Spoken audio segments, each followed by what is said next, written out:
حضرت عائشہ صاحبہ فرماتی ہیں ایک چاند، دوسرا چاند، تیسرا چاند، یعنی 2 ماہ گزر جاتے تھے، ہمارے گھروں میں آگ نہیں جلا کرتی تھی۔ ہائے ہائے، گزارا کیسے ہوتا تھا کہ کھجور کھا لیتے تھے، پانی پی لیتے تھے۔ کہنا بڑا آسان ہے، سننا اس کو اور سوچے تو اسے 2 مہینے آگ نہیں جلی، زور نہیں لگایا کھانوں پر، زور لگایا کھانوں پر۔ حضور صلی اللہ علیہ وسلم نے فرمایا بدترین برتن جس کو بھرا جائے وہ کیا ہے؟ پیٹ، پیٹ۔ دوسرا زور لگ گیا کس پر؟ کپڑوں پر، دے سوٹ پہ سوٹ، دے جوڑے پہ جوڑے۔ یہ مستورات کو ایک پریشانی پتہ کیا ہوتی ہے؟ کہ الماری میں جگہ نہیں ہے، اور اگلی پریشانی ہوتی ہے کہ سوٹ لینے جانا ہے، جگہ پہلے ہی نہیں ہے، اور تیسری پریشانی یہ ہوتی ہے کہ اتنے سارے سوٹ ہیں، پہننا کون سا ہے؟ اور جب کہیں سے واپس آتی ہے تو زیادہ پریشانی ہوتی ہے، کیوں کہ ایسا تو فلانی نے بھی پہنا ہوا تھا۔ کہاں زور لگ گیا، کہاں زور لگ گیا؟ حضرت عمر رضی اللہ عنہ، حضرت عائشہ رضی اللہ عنہ کے بھانجے فرماتے ہیں کہ خالہ نے 70,000 درہم لوگوں میں تقسیم کر دیے، اور خالہ کے کپڑوں پر پیبند لگے ہوئے تھے۔ خالہ کے کپڑوں پر زور نہیں لگایا، کپڑوں زور نہیں لگایا، زور۔ حضور صلی اللہ علیہ وسلم نے عائشہ سے فرمایا کہ عائشہ اگر آخرت میں میرے ساتھ رہنا ہے تو 3 باتوں کا اہتمام کرنا۔ اللہ کے نبی کو زیادہ محبت حضرت عائشہ سے تھی۔ آپ نے فرمایا کہ اللہ نے بیویوں میں عدل کرنے کا حکم دیا، میں ظاہری عدل تو کرتا ہوں لیکن میرا دل عائشہ کی طرف مائل ہے، یہ میرے اختیار میں ہے۔ تو آپ نے کیا فرمایا کہ اگر آخرت میں میرے ساتھ رہنا ہے تو 3 باتوں کا اہتمام کرنا۔ پہلی بات فرمائی کہ عائشہ اس وقت تک کپڑوں کو پرانا سمجھ کے نہ چھوڑ دینا جب تک کہ ان پر پیوند نہ لگ جائے، جب تک کہ ان پر۔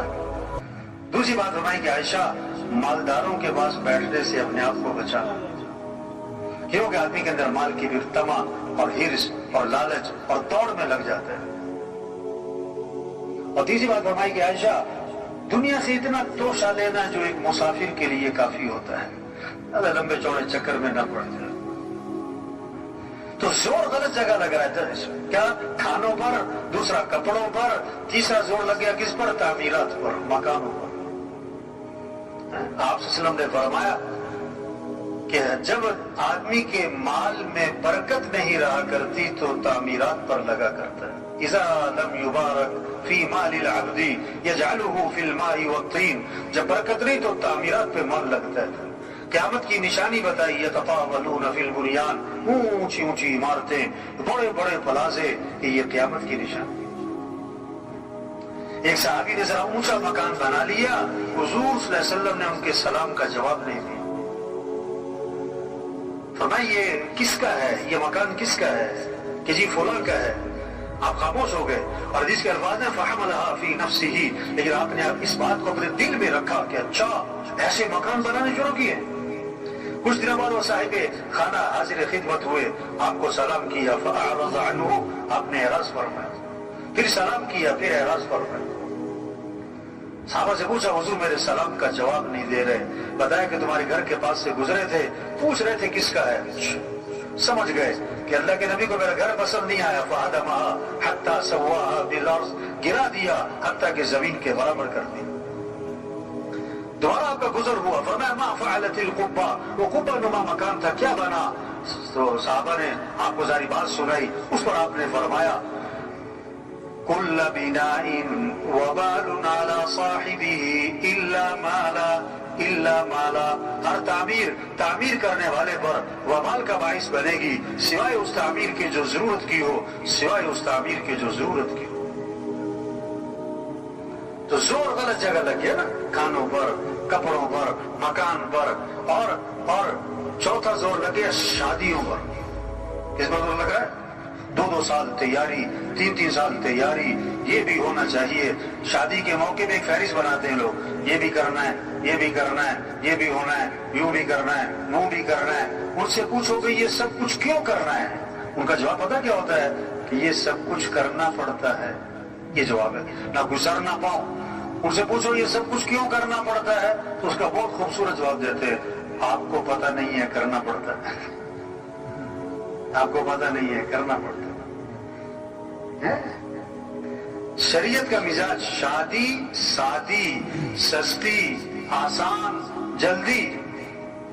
اللہ کے نبی نے فرمایا برکت والا نکاح وہ ہے جس میں کم سے کم مشقت ہو، کم سے کم خرچ ہو۔ شادی میں دو چیزیں، نکاح اور ولیمہ۔ نکاح کے لیے بہتر ہے مسجد میں ہو، اور ولیمہ حضور صلی اللہ علیہ وسلم کا ہوا، آپ نے صحابہ کو کھجوریں کھلائیں اور ولیمہ ہو گیا۔ اور ایک ولیمہ اللہ کے نبی کا تھا، آپ نے سارے مدینہ منورہ کو کھانا کھلایا۔ اگر کسی نے زور دکھانا ہے تو ولیمے میں بلاؤ سب کو، سارے خاندان کو، سارے علاقے والوں کو کھانا کھلاؤ، لیکن ایک بات آپ نے فرمائی، بدترین ولیمہ ہے جس میں مالداروں کو بلایا جائے اور غریبوں کو نہ بلایا جائے۔ زور غلط جگہ لگ گیا شادی۔ پانچواں زور لگ گیا کس پر؟ سواریوں پر۔ پانچواں زور سواری پر لگ گیا۔ صحابہ کا ایک سفر ایسا تھا، پاؤں میں جوتا بھی نہ تھا، ننگے پاؤں، یعنی پورا لشکر کے اکثر لوگ پاؤں ننگے پاؤں، اور وہاں پر سب کی سڑکیں بنی ہوئی تھی، ایسا پتھریلی زمین، پاؤں زخمی ہو رہے تھے، تو کپڑے پھاڑ پھاڑ پاؤں پہ لپیٹے، اس کا نام بنا غزوہ ذات الرقاع۔ تبلیغ کیا ہے؟ اجتماع کس لیے بھائی؟ ہم اپنی حیثیت کو پہچانیں، اپنے کام کو، ذمہ داری کو، زندگی کے مقصد کو، صلاحیت کہاں لگانی ہے۔ یہ 5 ضرورتیں ہیں، اس کو سادگی پر لائیں۔ کھانا، لباس، مکان، شادی، سواری، بقدر ضرورت۔ اصل جو زور لگے، ہمارا صلاحیت لگے، وہ کس پر؟ اللہ کا دین دنیا میں چمک جائے، اللہ کا کلمہ بلند ہو جائے، سارے انسانوں کو ہدایت مل جائے۔ ہم مسلمان ہیں، مسلمان، اور اسلام چمکے گا تو مسلمان چمکے گا۔ اسلام کو عزت ملے گی تو مسلمان کو عزت ملے گی۔ ہم دکاندار بعد میں، زمیندار بعد میں، افسر بعد میں، وکیل جج بعد میں، ایس پی صاحب ایم پی اے صاحب بعد میں، پہلے ہم مسلمان ہیں۔ اور وزیر اعظم ہونا بڑی بات نہیں ہے، مسلمان ہونا یہ بڑی بات ہے۔